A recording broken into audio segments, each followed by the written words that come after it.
Saya dengan Pak Anton ini orang Flores Timur yang sekolah di luar, cari makan di luar, kembali ke Flores Timur. Bedanya saya 10 tahun yang lalu, Pak Anton baru beberapa bulan yang lalu. Selamat datang Pak Anton.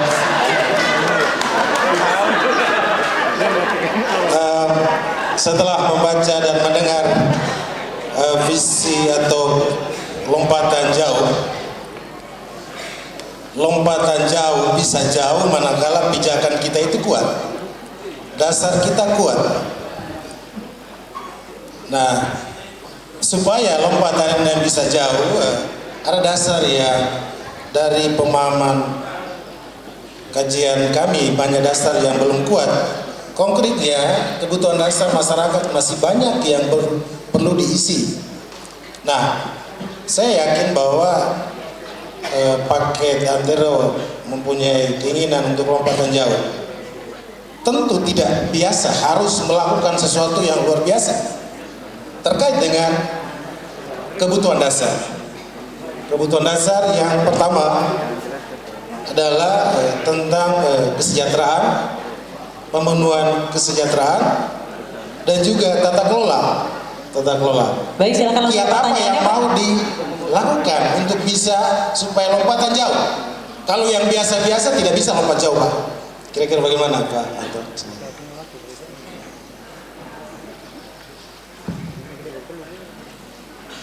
Baik, sudah sempat saya jelaskan pada sesi tadi, karena kebetulan sesi pertama tertinggal, bahwa lompatan jauh tentu tidak dimaksudkan untuk meninggalkan perhatian kita pada kebutuhan dasar.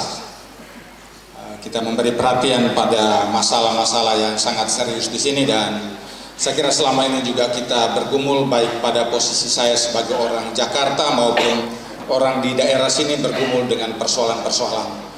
Jarak dari Jakarta ke Larantuka sudah sangat dekat, dan sebagai politisi tentu jarak itu makin dekat selama ini.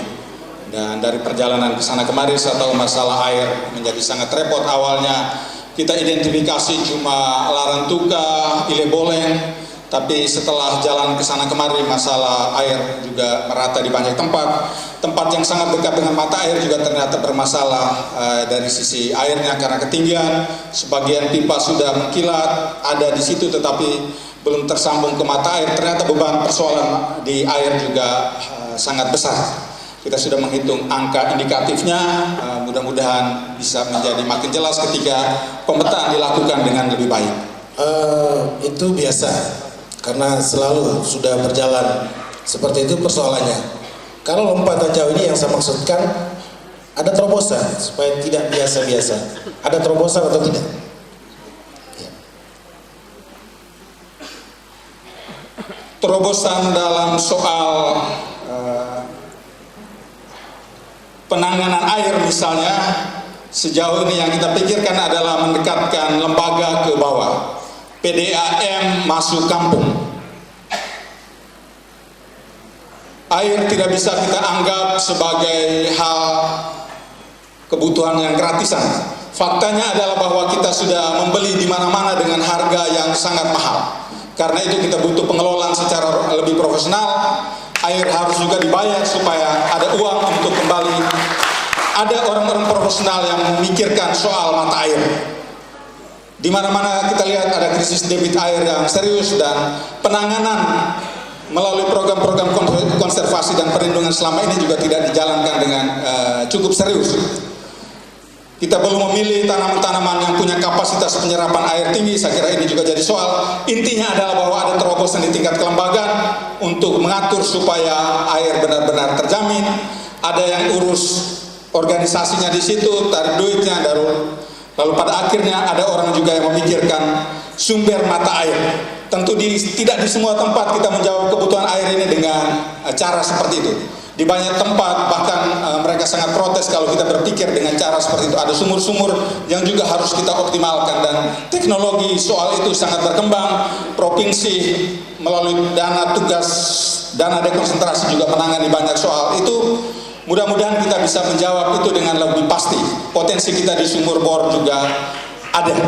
yang mau saya katakan adalah bahwa terobosan kita terobosan di bidang kelembagaan. Ada lompatan jauh di situ. Saya tidak tahu di aspek-aspek lain sekalian.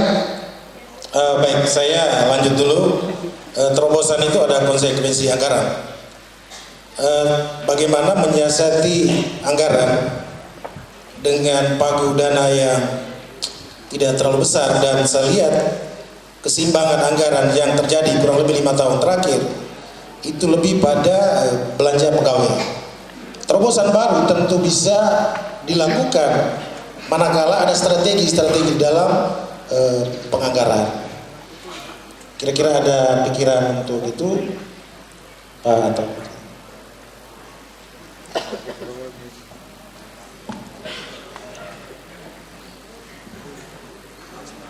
Memang kita juga perlu beranjak ke Jakarta untuk mempertimbangkan hal ini, karena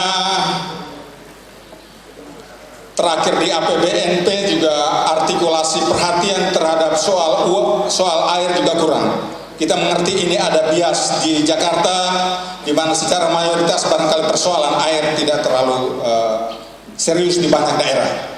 Dan kalau kita periksa dana alokasi khusus, alokasinya di beberapa pos itu memang perhatian terhadap air kurang. Tapi oke lah, itu masalah Jakarta. Masalah kita untuk hampir semua program lompatan jauh adalah ruang fiskal kita.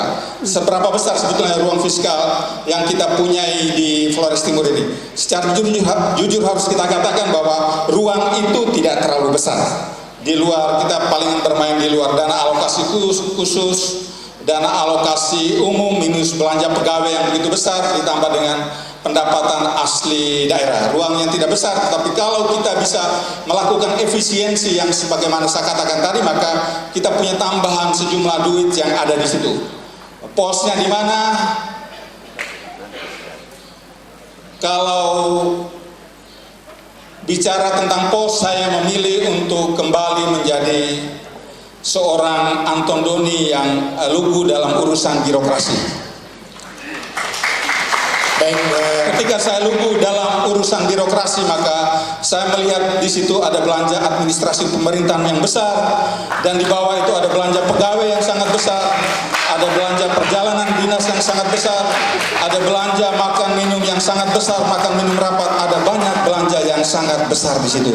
Saya tahu itu pasti ada kebutuhannya, tapi seberapa besar kebutuhan itu, barangkali kita juga harus berbesar diri, saling mengajak satu sama lain untuk mengatakan bahwa mari sama-sama kita lihat ini, apakah tidak terlalu besar untuk dialokasikan untuk kepentingan-kepentingan seperti itu, sementara banyak warga masyarakat kita masih rindu untuk dijawab persoalannya air, jalan, dan listrik. Saya kira ruang fiskal kita secara daerah ada di sini. baik, terima kasih. Pertanyaan terakhir, banyak hal yang direncanakan.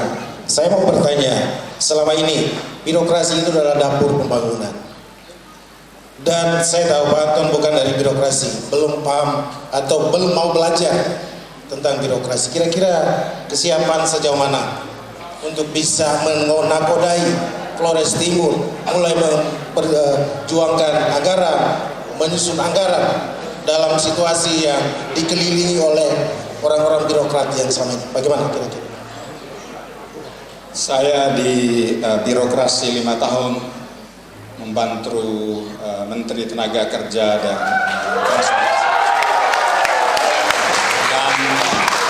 saya pun punya pengalaman dalam kewenangan yang terbatas, memaksa saudara-saudara, teman-teman saya untuk mengubah banyak struktur anggaran dari mereka. Saya panitia link and match, nomenklatur di tenaga kerja juga tidak ada, tapi saya paksa birokrasi untuk mengubah sampai ke situ. Saya kawal sampai kepada turunan program-programnya, dan saya kira birokrasi kita juga adalah orang-orang pintar yang senang dengan kecerdasan-kecerdasan. Kalau kita mampu mengajak mereka dengan cara yang baik, maka mereka juga berubah. Dan saya kira teman-teman sampai hari ini juga masih senang dengan gagasan-gagasan perubahan, sedang dengan program-program dorongan-dorongan untuk mereformasi tata kelola pemerintah di tingkat kementerian. Mudah-mudahan pengalaman seperti itu ada di banyak. Terima kasih. Baik, terima kasih. Sudah hampir habis ya Pak, waktunya saya cukupkan saja. Sekarang giliran Pak Antonius Doni Dihen kepada pasangan Yosef Husenawan dan juga